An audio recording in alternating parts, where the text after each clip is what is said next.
Como uma pessoa vira lenda? O que acontece na vida dos poucos que são elevados à grandeza? É difícil saber.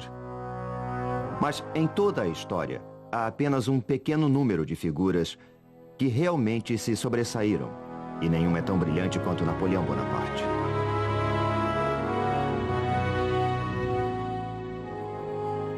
Este é o sepulcro do mais famoso líder do mundo. Um dos homens mais interessantes e complexos que já viveram. E uma das pessoas que mais admiro.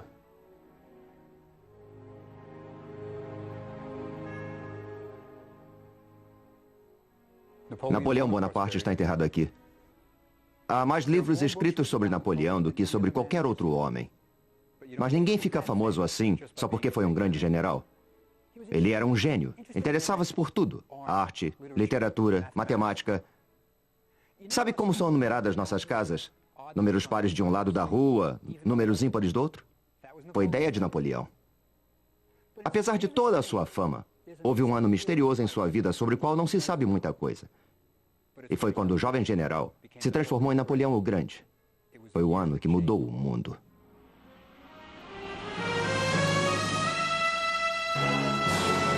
A obsessão de Napoleão. Egito. Nossa história começa há 200 anos, no Egito. Uma terra quase desconhecida pelos europeus da época. Era um país que havia perdido contato com o seu passado glorioso. Seus enormes templos e monumentos estavam envoltos em mistério. Ninguém conseguia decifrar seus antigos documentos. Na época de Napoleão, o Egito era um país islâmico. A silhueta da capital, Cairo, era dominada pelas mesquitas e minaretes dos fiéis. Napoleão só tinha 29 anos e acabara de impressionar o mundo com suas vitórias militares na Itália. Ele pretendia consolidar sua glória e sua fama conquistando o Egito. Mas por que o Egito? Bom, a França estava em guerra com a Inglaterra, e ao conquistar o Egito, Napoleão poderia bloquear as rotas de comércio entre a Inglaterra e sua possessão mais valiosa, a Índia. Mas havia outro motivo. Bonaparte ansiava por um novo desafio. Ele escreveu: "A Europa é como um cupinzeiro, desmorona facilmente. Meu momento de glória já passou e essa pequenina Europa não me deu toda a glória que mereço. Precisamos caminhar para leste. Foi lá que as grandes figuras foram buscar a glória." E na sua busca por glória e fama, Napoleão seguiria os passos de seu ídolo, Alexandre o Grande. Ele singraria para o Egito, aquela terra exótica que estava, havia séculos, isolada do mundo ocidental. Após semanas no mar, os franceses desembarcaram perto de Alexandria, que era então um porto sonolento, e tomaram a cidade enfrentando a fraca resistência. O Egito não era sequer governado por egípcios. Os guerreiros mamelucos controlavam o país. No século XIII, o sultão do Egito comprou 12.000 jovens escravos vindos das montanhas do Cáucaso, perto da Armênia, chamados de Mamluk ou mamelucos, e os treinou para formarem uma tropa de elite. Os mamelucos logo derrubaram o sultão, e desde então dominavam o Cairo. Em breve, Napoleão iria derrotá-los em combate, mas não seria tão fácil assim. Este é o deserto egípcio. É quente, muito quente. No verão, a temperatura chega a 55 graus centígrados. Hoje, recomenda-se aos turistas para que usem chapéu, roupas leves e bebam 1 litro de água por hora. Napoleão chegou em julho. Seus homens vestiam uniformes pesados de lã e não carregavam garrafas d'água. Por quê? Porque Napoleão era incrivelmente contraditório. Ele esmiuçava todos os detalhes de suas campanhas. Era um grande estrategista, mas quando queria alguma coisa, queria e pronto. E agora ele queria o Cairo, que ficava a 210 quilômetros de distância. E ele resolveu que seu exército iria marchar pelo deserto, sem mapas precisos, com suprimentos inadequados e quase sem água. Napoleão fazia economia com quase tudo, menos com a vida dos seus homens. Ao atravessarem o deserto, o calor era insuportável e as tropas começaram a despir seus uniformes. Enlouquecidos pelo calor e pela falta d'água, muitos soldados largaram para trás suas rações. Quando alguém está morrendo de sede, o que menos importa são biscoitos secos. Durante a marcha sobre o Cairo, a poeira arranhava suas gargantas e a areia queimava seus pés. Para piorar seu sofrimento, eles viam brilhando à distância lagos e poças que, de fato, não estavam lá. Os soldados chamavam essas ilusões de miragens, uma visão falsa. Atormentados pela possibilidade de beber água e descobrir que era uma ilusão, alguns homens perderam a razão e se suicidaram. Os poços que eram realmente encontrados eram esvaziados em questão de minutos. O sargento François registrou: mais de 30 soldados morreram em volta daqueles poços. Quando os soldados finalmente chegaram ao Nilo, debandaram e se atiraram na água. Alguns caíram na água com suas roupas e armas, boiando e nadando durante horas, bebendo quanto podiam. Em seguida, empanturraram-se de melões que encontraram em plantações próximas. Quando atingiram o Cairo, muitos sofriam de disenteria. O exército havia deixado a costa do Egito há 3 semanas e agora se preparava para a batalha. A linha de defesa dos mamelucos ficava a cerca de 1,5 km dos franceses. Atrás deles estavam as grandes pirâmides. À esquerda, as mesquitas brilhavam na silhueta da cidade do Cairo. Às 2 da tarde, no auge do calor do dia, o exército francês se preparou para enfrentar os mamelucos. E os mamelucos não eram cavaleiros comuns. Eram uma força de elite, orgulhosa e destemida. Eles acreditavam que se morressem em combate, iriam diretamente para o paraíso. Suas tumbas eram grandes e elaboradas.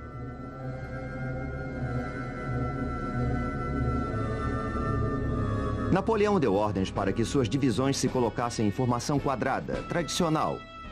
Rifles apontados para fora, suprimentos e cavalaria ao centro e artilharia nos 4 cantos. A Batalha das Pirâmides foi inédita. Pela primeira vez na história, um exército profissional europeu enfrentava uma força oriental de elite. A batalha poderia ser intitulada O Leste enfrenta o Oeste. Os mamelucos estavam preparados e confiantes. Trajando roupas exóticas e armados com punhais, rifles, machados de batalha e pistolas, os mamelucos pareciam uma força imbatível. Napoleão sempre soube como inspirar seus homens. Ele gritou apontando para as pirâmides: "Soldados, 40 séculos nos observam." A cavalaria mameluca lançou-se contra os quadrados franceses. As disciplinadas tropas francesas aguardaram até que os mamelucos chegassem bem perto delas e contra-atacaram com uma rajada devastadora. O ataque foi repetido. O resultado foi o mesmo.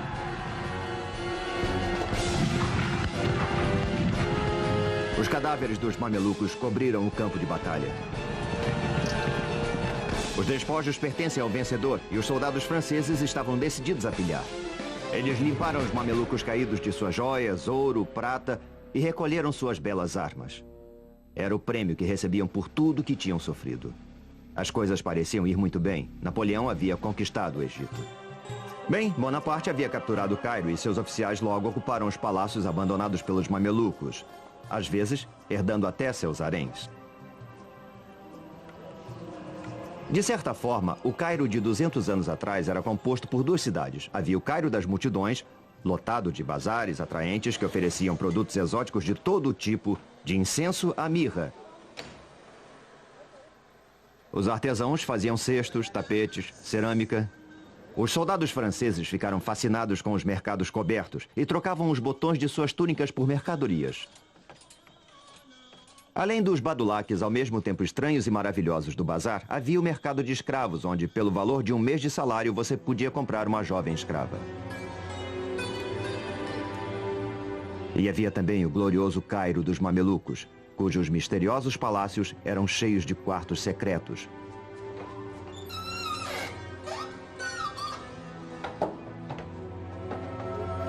Onde as mulheres enclausuradas no harém observavam através de grades os homens falando e comendo. Os mamelucos viviam em um grande luxo, com mosaicos nos pisos e escadarias de mármore. alabastro e granito polido.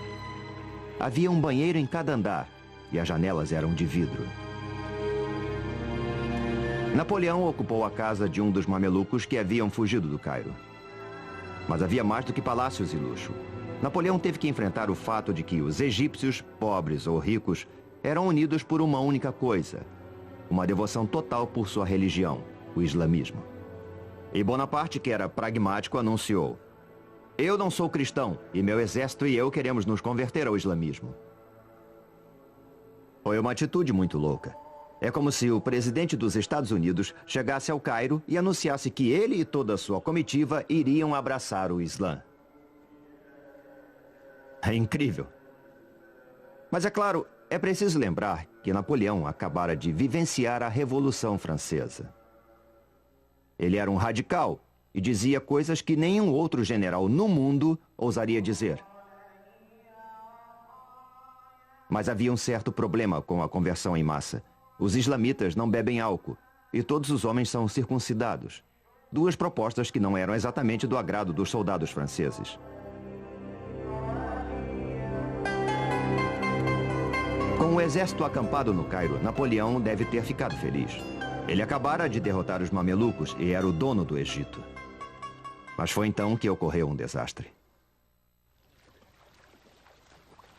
Napoleão, de fato, havia derrotado os mamelucos e se apossara do Egito. Mas sua sorte não duraria muito. Nesta baía em Abukir, na costa mediterrânea do Egito, Napoleão se depararia com o desastre. Sabe, ele não estava sozinho. A frota britânica, comandada pelo maior almirante da Inglaterra, Horatio Nelson, andava procurando seu inimigo, os franceses. E ele conseguiu finalmente encurralar sua presa em Abukir. O almirante francês queria levar sua frota para um porto mais seguro. Mas Napoleão insistiu que ela permanecesse em águas egípcias. Foi uma decisão que iria lhe custar caro. Isso porque a Baía de Abukir é um pesadelo para qualquer almirante. Uma baía rasa e sem proteção, que só é utilizada hoje por pescadores. E mesmo eles jamais sonhariam com passar a noite aqui, muito menos passar um mês ancorados neste local. O almirante francês Brie ancorou sua frota o mais perto da costa que ele julgava possível e mandou apontar todos os canhões para o mar aberto, prevenindo-se para o caso de Nelson vir a atacar, que foi exatamente o que aconteceu. Às 2 horas da tarde do dia do 1º de agosto, Nelson viu a frota francesa inteira ancorada na Baía de Abukir. Se ele parasse para aguardar o restante de sua frota, teria que esperar umas 6 horas para atacar. Ele só podia contar com 2 horas antes de o sol se pôr. Mas mesmo assim, Nelson resolveu se engajar na batalha naval mais espontânea de toda a história. Os franceses esperavam que os ingleses fossem respeitar as normas tradicionais de combate e aguardar o nascer do sol para alinhar seus navios, em oposição aos navios franceses, e abrir fogo contínuo, até que um dos lados se rendesse. Mas Nelson resolveu romper com todas as normas e partiu direto para o ataque. Quando a frota britânica chegou mais perto da linha dos franceses, ficou claro que eles poderiam se meter entre a costa e os navios franceses que estavam ancorados. Os franceses não podiam imaginar que seriam atacados da praia, por isso não tinham nenhum canhão apontado naquela direção. E assim viraram alvos estáticos sem defesa. A batalha atravessou a noite e o rugir dos canhões e os gritos dos feridos e moribundos encheram o ar.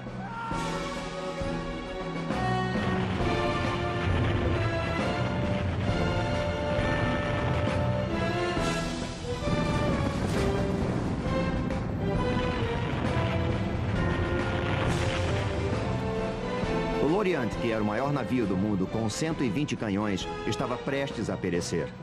Estava em fogo e havia sido pintado recentemente, o que fazia com que fosse ainda mais inflamável. Quando o fogo atingiu seus paióis de pólvora, ele explodiu e o estrondo pôde ser ouvido a 80 quilômetros dali. Era o som mais forte que eles já haviam escutado. E os marinheiros de ambos os lados sustaram o combate por 10 minutos. Quando a batalha terminou, Nelson declarou: "Vitória não é uma palavra forte o suficiente para descrever esta cena. Foi a batalha mais decisiva da história naval. Foi a Pearl Harbor de Napoleão." Nelson era estritamente um marinheiro e não tinha intenção de lutar em terra.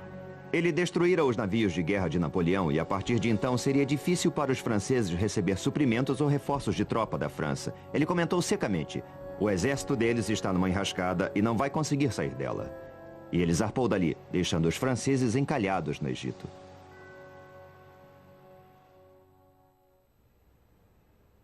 Imagine a situação de Napoleão. A sua frota havia sido destruída. Ele estava isolado. Não podia mandar vir nem suprimentos nem tropas da França. Era um desastre em termos militares. Mas como ele reagiria a tudo isso?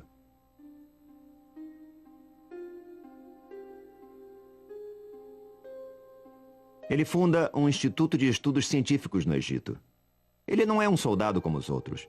Ele é um general com uma tremenda força de vontade e enorme habilidade intelectual. O Instituto de Napoleão foi constituído por cientistas, pesquisadores e artistas que ele havia trazido consigo para estudar todos os aspectos do Egito.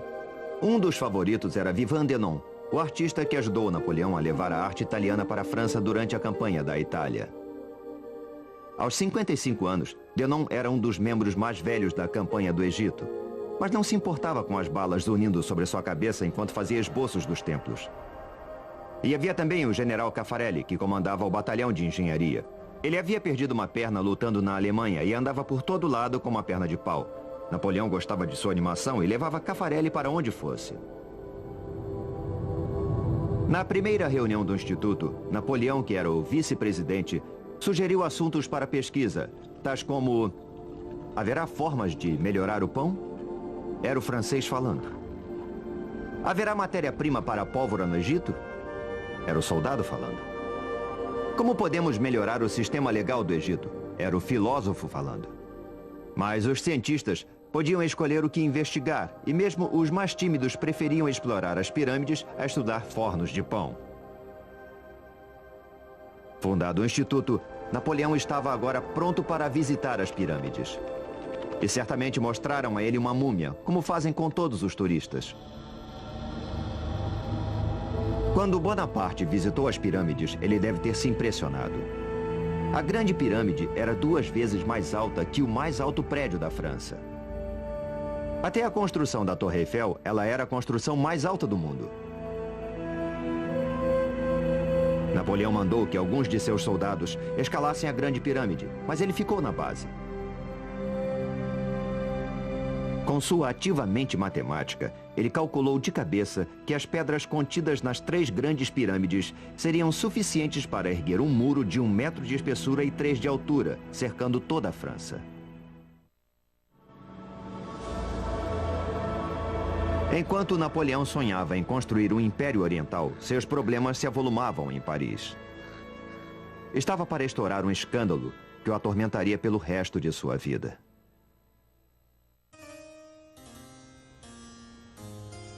Antes de sair da França rumo ao Egito, Napoleão havia se casado com Josefina, uma viúva mais velha do que ele, que tinha péssima reputação.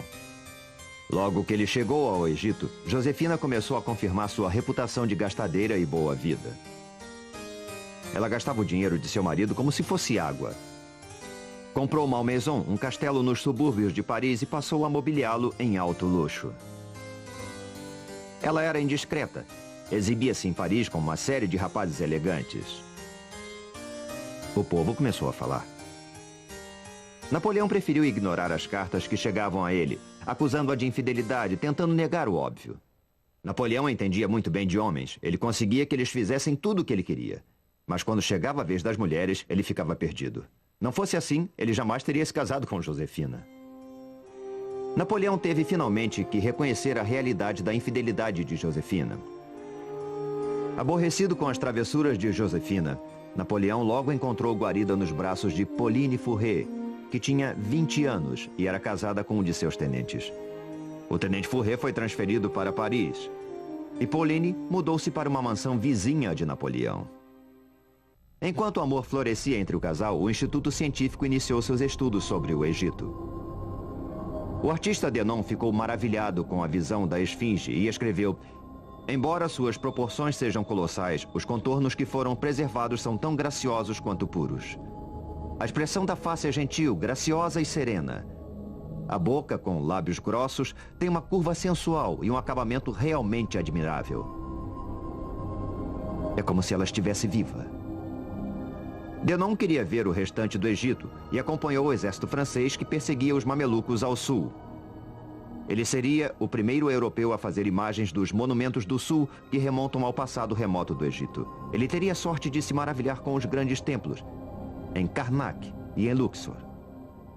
de desenhar as misteriosas esculturas do Vale dos Reis e de apreciar os colossos de Memnon. Ele registrou tudo. Seu único receio era não ter tempo ou materiais em quantidades suficientes. E, de fato, os seus lápis terminaram e ele resolveu o problema derretendo balas de chumbo e improvisando.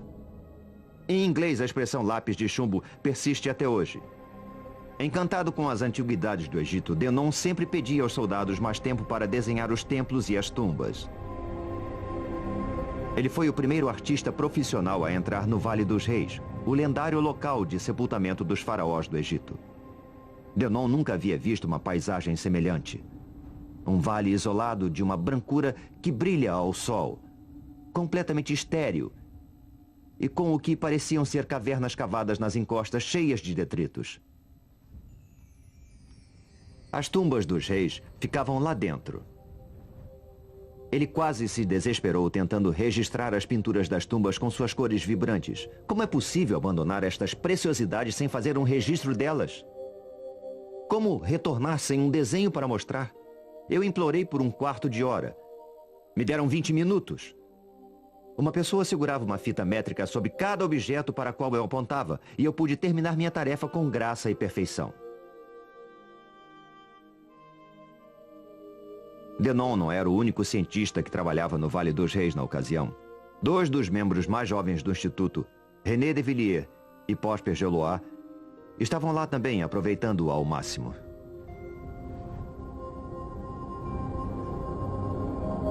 Quando os faraós começaram a ser enterrados aqui, as pirâmides já tinham 1000 anos de idade.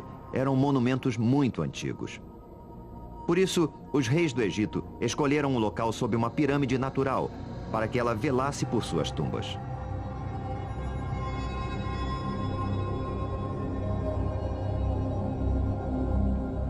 Os 2 jovens engenheiros, alegres e em busca de aventuras, subiram do Vale dos Reis para outro vale, onde não havia tumbas pelo que se sabia. Eles descobriram uma.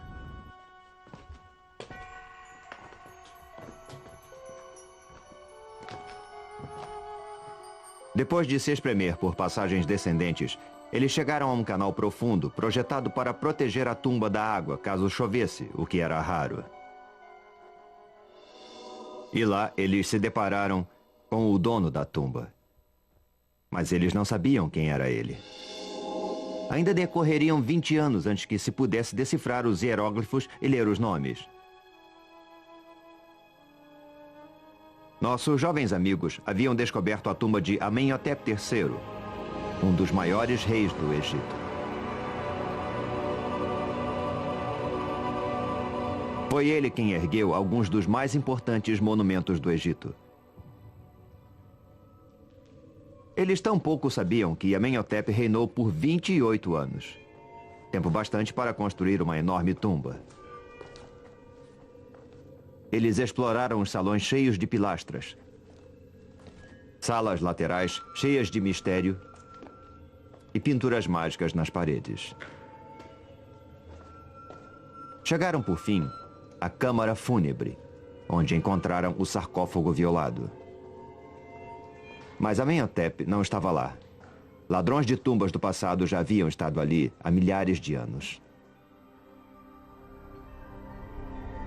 2 séculos de pesquisa se seguiram aos 2 jovens cientistas. Os pesquisadores iriam descobrir tesouros incríveis no Vale dos Reis. Múmias de faraós. O ouro de Tutankhamon. Mas Napoleão não chegaria a ver o vale. Uma revolta irrompera no Cairo, e ele lutava por sua vida.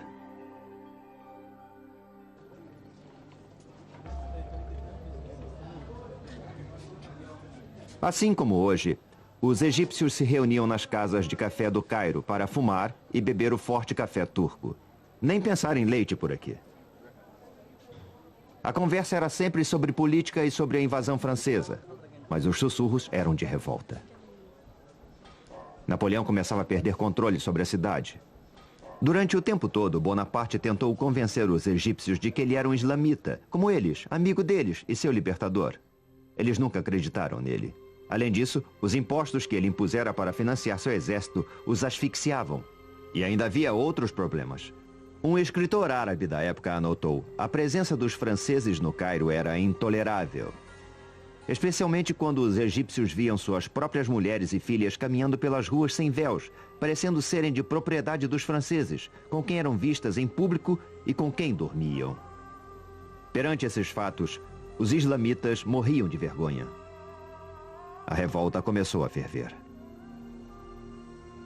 Os líderes religiosos do Cairo pregavam de seus púlpitos contra os infiéis franceses, e no dia 21 de outubro, espolcou a revolta. Um dos líderes religiosos gritou: que todos os que acreditam no único Deus se encaminhem para a mesquita de Al-Azhar. Hoje é o dia de lutar contra o infiel. Às 6 da manhã, os fiéis do Islã já estavam correndo pelas ruas apinhadas do Cairo, carregando paus e mosquetões. Não demorou muito e pequenos grupos de soldados franceses foram atacados e o general Dupey, que comandava a região do Cairo, foi morto. Napoleão, enfurecido, ordenou de seu quartel-general que todos os canhões da cidadela fossem apontados para a mesquita de Al-Azhar e que abrissem fogo sobre ela e tudo que houvesse ao seu redor. O canhonaço durou 12 horas.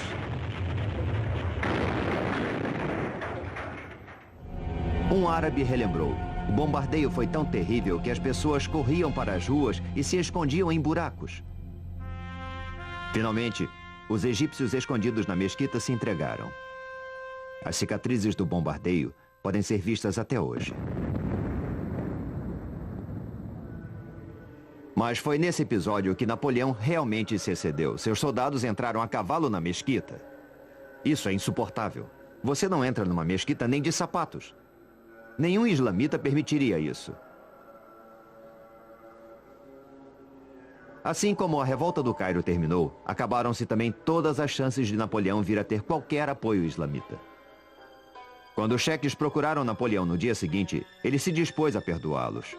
Ele até encomendou um quadro onde aparecia perdoando os líderes da revolta. Eu sei que muitos de vocês foram fracos, mas prefiro acreditar que nenhum de vocês seja culpado.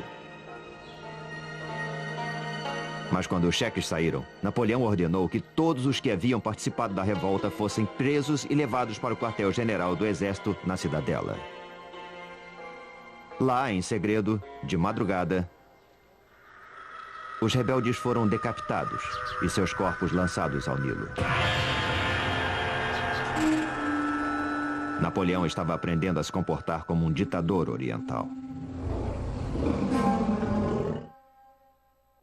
Napoleão só havia passado 4 meses no Egito, mas muita coisa já havia acontecido. Ele derrotara os mamelucos, estabelecido um instituto científico, perdido toda uma frota, esmagado uma revolta e descoberto que sua esposa, Josefina, o traía. Agora ele enfrentava outro problema. Os turcos estavam concentrando tropas na Terra Santa. Bonaparte resolveu marchar até lá e destruí-los antes que eles se tornassem uma ameaça séria contra ele. Seu exército passou por muitas vilas, sem sofrer resistência, e chegou a Jaffa, que hoje é um subúrbio de Tel Aviv.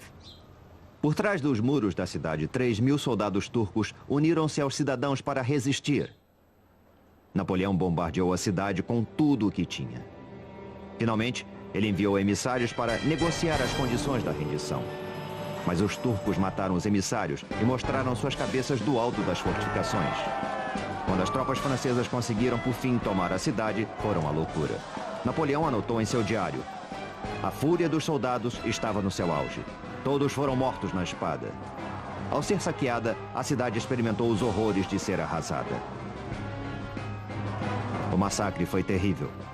Os soldados viraram animais, enfiando baionetas em velhos e bebês, estuprando meninas ainda presas aos braços dos cadáveres de suas mães, enquanto o ar se enchia com os gritos de piedade dos doentes e dos velhos. Mas isso foi só o princípio. Nem sempre esta praia foi cena de diversão familiar ou de natação. Quando Napoleão esteve aqui, 3.000 soldados turcos, aos quais os oficiais de Bonaparte haviam garantido tratamento de prisioneiros de guerra, renderam-se. Quando Napoleão viu seus oficiais retornando com milhares de prisioneiros, perguntou: o que vou fazer com eles? Escoltar os prisioneiros de volta ao Cairo mobilizaria um número enorme de soldados. Absorvê-los no exército seria muito difícil. Alimentá-los? Impossível. Libertá-los? Impensável. Aconteceu uma coisa terrível aqui há 200 anos. Napoleão mandou matar 3.000 prisioneiros turcos. Eles foram ordenados a marchar até a praia e os franceses abriram fogo. O mar ficou logo vermelho com tanto sangue. E os soldados receberam ordens para usar baionetas, para economizar munição. Um massacre assim jamais ocorreria na Europa. Mas Napoleão não estava na Europa. Ele estava se comportando como um déspota oriental. E sabe, foram precisos 3 dias para matar todos aqueles prisioneiros turcos. E até mesmo os turcos que nadaram para ilhotas distantes foram caçados e mortos à baioneta para economizar balas. Napoleão precisava de toda a munição que ainda tinha. Seus problemas estavam apenas começando.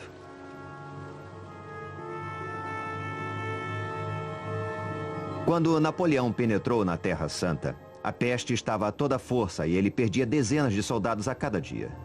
Para minorar o sofrimento de suas tropas, Napoleão abriu um hospital em Jaffa, que ficou logo atulhado de vítimas. Todos estavam aterrorizados com a peste. A doença vinha havia séculos dizimando países inteiros. Ela parecia não ter origem e ninguém sabia o que a causava. O que as pessoas sabiam era que ela levava a uma morte horrível, começando com uma febre e feridas enormes que cobriam todo o corpo. A febre aumentava, a língua inchava e a pessoa tinha uma sede insuportável. A peste matava dezenas de homens todo o dia. Pior do que a perda dos soldados, a peste estava desmoralizando o exército de Napoleão. E os soldados tinham medo de tratar seus colegas doentes. Napoleão tinha que dar um basta ao pânico. E então ele declarou que a causa da peste era o medo e que a coragem era a cura. Como o diagnóstico médico não era essas coisas, mas queria provar sua tese. Ele foi então até o hospital da peste. Conversou com os doentes e então, mestre dos grandes gestos que era, chocou a todos. Aos seus pés estava um cadáver asqueroso. O uniforme do soldado estava manchado pelas pústulas que haviam estourado. E o que ele fez? Ele se ajoelhou, pegou o morto em seus braços, carregou-o até um lugar mais digno para o seu repouso e o colocou lá. E se diga o que for sobre Napoleão, ele não tinha medo. Por isso, seus exércitos faziam o que ele quisesse. Mais tarde, Bonaparte faria com que esse evento fosse imortalizado numa pintura, onde o soldado morto é mostrado vivo, e o hospital aparece bem mais majestoso do que realmente era. E a lenda crescia. Por mais horrível que fosse, a peste não era o maior inimigo de Napoleão. Esse ainda estava por aparecer. Quando o exército de Napoleão chegou à cidade de Acre, teve que enfrentar um dos tiranos mais cruéis da Terra Santa, o Pachá de Dzejar, que era conhecido como o açougueiro, porque a maioria de seus serviçais era mutilada, faltava-lhes uma orelha e um olho, punição por erros. O forte do Pachá, que defendia a cidade de Acre, tinha uma posição privilegiada, com apenas um dos seus lados pesadamente fortificado, virado para a terra. Isso foi um aspecto crucial na batalha que se seguiria. Porque, veja, há apenas 2 táticas básicas quando o inimigo está protegido por um forte. A, acampar em torno do forte e esperar que o inimigo morra de fome. E B, assaltar o forte. Mas Napoleão não poderia matar o Pachá de fome, porque a frota inglesa, também sua inimiga, navegava até o forte e supria Dzejar com todas as provisões que necessitasse. Só restava o plano B, assaltar o forte. Mas isso também tinha lá seus problemas. O forte era muito bem protegido e armado com alguns dos maiores e melhores canhões de todo o Oriente Médio. Napoleão havia perdido toda a sua artilharia pesada quando a sua frota foi afundada pelos ingleses. E atacar um forte tão bem armado, sem armas pesadas, seria um suicídio militar. Qualquer outro general teria desistido. E o que fez Napoleão? Ele atacou o forte. Como eu já disse, ele só tinha 29 anos e nunca havia perdido uma grande batalha. Mas o assalto seria extremamente difícil. Os ingleses haviam assestado canhões numa pequena ilha perto da costa para proteger a área mais vulnerável do forte, o portão principal da cidade.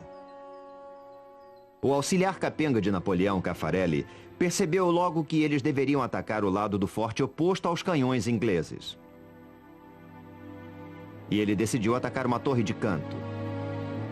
Se ela fosse rompida, os franceses poderiam entrar de assalto no forte. Mas, para chegar a ela, eles teriam que cruzar um fosso. Caffarelli supervisionava a operação, claudicando. Os franceses estavam acampados a uns 500 metros do fosso e um engenheiro foi enviado para reconhecer o terreno, mas foi morto por um franco-atirador, e Napoleão não conseguiu saber detalhes da profundidade nem da topografia do fosso. De onde estavam só podiam ver um declive suave, descendo para o fosso. Quando o exército atacou, ficou claro que o declive terminava de forma abrupta. E à frente havia uma queda livre de cerca de 6 metros. Os franceses tentaram desesperadamente construir escadas para descer ao fundo do fosso e subir do outro lado. Mas isso era impossível, porque os homens de Dzéjar atiravam neles e o fosso virou uma armadilha mortal.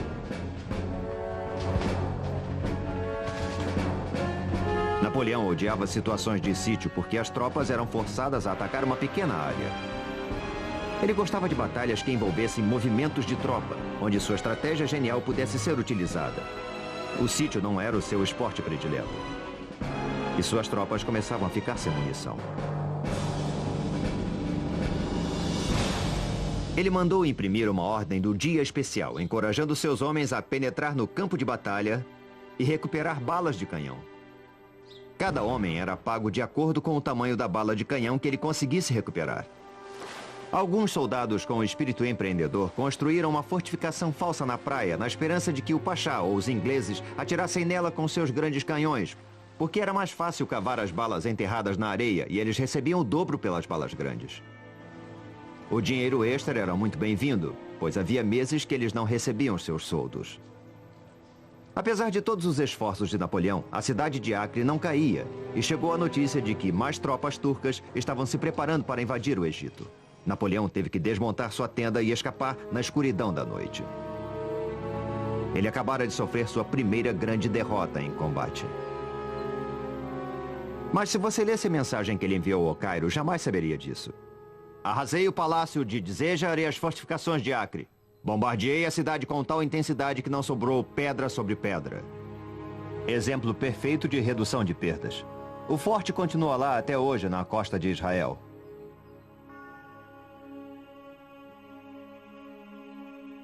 Mas ele não podia esconder as baixas. O auxiliar predileto de Napoleão, o Caffarelli, de uma perna só, teve o braço esmagado por uma bala de canhão e morreu 18 dias depois. Ele está enterrado aqui. Enquanto a tropa marchava de volta ao Cairo, Napoleão matutava sobre decisões muito difíceis. Ele teve que abandonar muitos de seus homens cujos ferimentos impediam sua remoção. Os feridos que suportavam a viagem eram transportados em cavalos e camelos. Mas os canhões de campanha também tinham que ser puxados pelos animais e Napoleão não os tinha em número suficiente. Quando chegaram à cidade de Tantura, 22 canhões foram jogados ao mar, liberando mais cavalos e camelos para carregar os feridos.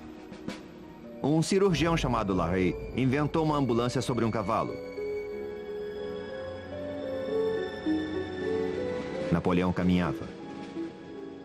Quando a tropa atravessou Jaffa, onde os soldados turcos haviam sido massacrados, Napoleão teve que tomar mais uma decisão difícil. Os soldados do Hospital da Peste estavam doentes demais para serem removidos e os turcos estavam se aproximando. O pitoresco mosteiro armênio que abrigou tanto sofrimento está hoje em péssimo estado. De pé aqui, eu posso imaginar os gritos delirantes dos homens que aguardavam a morte. E foi nestes quartos que se desenrolou uma trama moral há 200 anos. Napoleão ordenou que os franceses que sofriam da peste fossem envenenados para não deixá-los serem torturados pelos homens de Dzéjar. O veneno foi ministrado pelo farmacêutico-chefe do exército que deliberadamente deu a cada paciente uma dose muito pequena, por isso alguns sobreviveram para contar a história. Tempos depois, Napoleão insistiu que o veneno havia sido colocado na cabeceira de cada paciente, para que eles o tomassem voluntariamente para morrer em vez de cair nas mãos do inimigo. Quando o exército se aproximava do Cairo, Napoleão ordenou uma parada. Ele tinha um plano. Os feridos foram deixados em povoados fora da cidade. Os saudáveis entraram em formação e com as bandeiras capturadas à frente e a banda tocando a toda altura, o exército entrou triunfal no Cairo, pela Bab el-Nasser, o Portão da Vitória. Ele não só entrou pelo Portão da Vitória, como renomeou suas torres com nomes de seus compatriotas. Ainda é possível ver as inscrições. Napoleão era um herói, ou pelo menos, Era essa a sua versão dos fatos. Ele sabia que a campanha do Egito estava perdida. Mas ele mesmo estava longe do fim. Napoleão compreendeu que a campanha do Egito estava perdida. Ele havia sido completamente derrotado em Acre. Perdia centenas de homens a cada dia por causa da peste e não tinha como obter reforços. Bom, se ele não tinha chegado à glória no Egito, talvez chegasse na Europa. Ele mandou chamar o seu subordinado direto, o general Kleber, ao forte em Roseta. Mas Napoleão não pretendia estar presente ao encontro. Quando Kleber chegou ao forte, Napoleão já estava a quilômetros de distância, na costa de Alexandria, a bordo de um navio.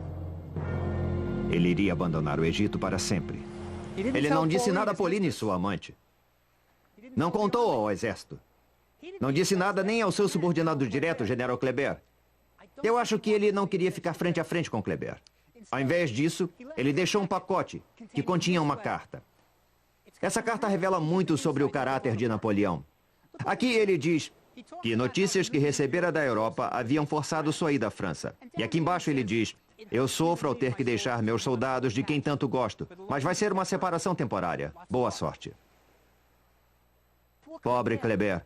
Passou a chefiar um exército dizimado pela peste, sem esperança de receber reforços, e ainda mais.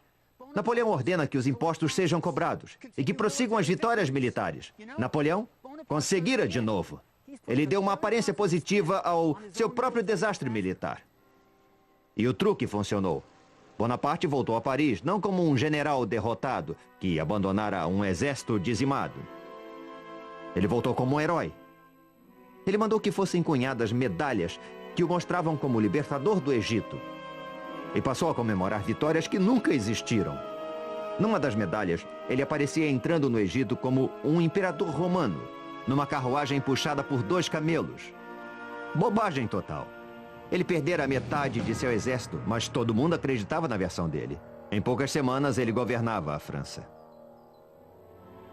Os seus sonhos de glória mudaram o rumo de muitas vidas. O general que ele deixou no comando, Kleber, foi assassinado no Cairo, menos de um ano depois.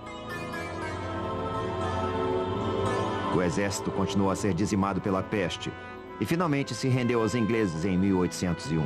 Os sobreviventes se sentiam felizes apenas por não terem perdido a vida. E os cientistas? Continuaram a colecionar antiguidades, pássaros e plantas até o dia da rendição. Quando eles souberam que todos os seus desenhos e coleções seriam confiscados, preferiram ir para a Inglaterra com seus espécimes do que voltar para a França sem eles. Os ingleses foram bonzinhos e deixaram que ficassem com tudo. Bom, com quase tudo. Sabe, alguns dos pesquisadores passaram todo o tempo copiando as inscrições em hieróglifos na esperança de que isso facilitasse a tarefa de decifrar a antiga linguagem. Aí eles deram sorte. Quando os soldados estavam escorando as fundações do forte em Roseta, encontraram antigos blocos de pedra marcados com hieróglifos.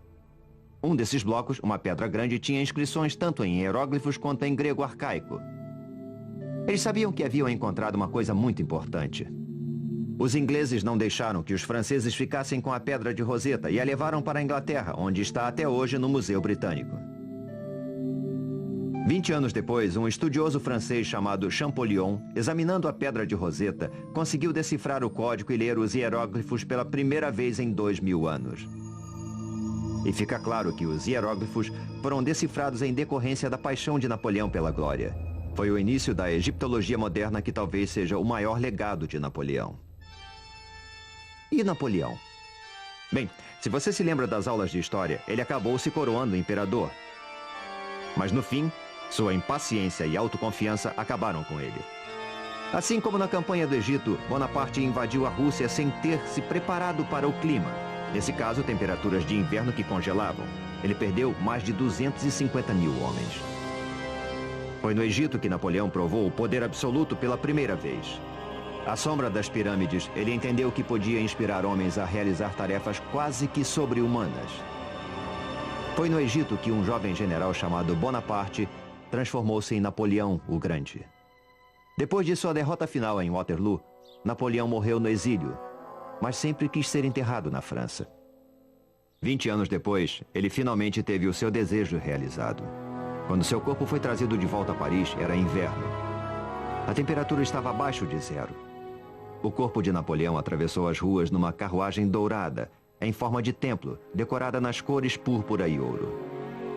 Velhos soldados, veteranos de Waterloo e das campanhas da Rússia e do Egito, se alinharam nas ruas, trajando uniformes velhos, que já não serviam para eles, para saudar seu imperador pela última vez. Foram distribuídas 36 mil entradas para o funeral. Mas a lenda era tão forte que houve mais de 250 mil pedidos. Apesar de suas falhas, Napoleão Bonaparte foi um grande homem. Um visionário que não respeitava limites. E seus homens se orgulhavam de terem participado de suas visões. E lá está ele, sob o grande domo. E o seu epitáfio: que ele descanse sob o domo. É um capacete digno da cabeça de um gigante. Versão brasileira Sincrovídeo.